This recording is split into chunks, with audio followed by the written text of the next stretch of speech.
Voy. Nima qilyapsiz? Ko'zingizga qaramaysizmi? Katta odam. Qanaqa mashina urib qo'yganingizni bilyapsizmi? Men bor o'zi chalg'ib qolib ko'rmay qolma. To'g'rilayman meni kim qiladi endi? Dur ukam. Mana buni hal qiling tezroq. Og'ayni, sal chiroyli gapirsangiz bo'lardi. Otangiz senga odamga o'xshyaptilar. Assalomu alaykum dada. Menga qara, aql chishmagan bu yoqda o'zimizga kelishib olamiz. Menga qara, mashinani yorib qo'yaman shu yerda. Bolla, iltimos, meni deb urishmanglar. Bugun mana kira qilib topgan pulim ekan. Iltimos, mashina olinglar. Menga qarang, hazillashyapsizmi, nimaga yetadi bu pul? Menga qara, sen hal qilaman deyapsanmi, davay hal qil. O'chmo, karilyotding-ku, davay hal qil tez. Javob ber gapingga. Bo'ldi, gapingga javob beraman. Xuddi kichkina miyatingda bo'lgan ekan. Adashmasam bir 200 dollar bilan hal bo'ladi. Men bitta 400 dollar. Qaysi biringga bering? Ber menga. Nima qilganing bu?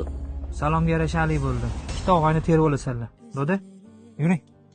Hozirgi bolalar ham o'zgarib ketgan. Senga bu qarzimni qanaqa qaytaraman? Amaki, insondan yaxshilik qoladi. Bunaqa bolalarga bo'lsa e'tibor bermang. Hozir bunaqa dalbek juda ko'payib ketgan. Yaxshilik oling, dada.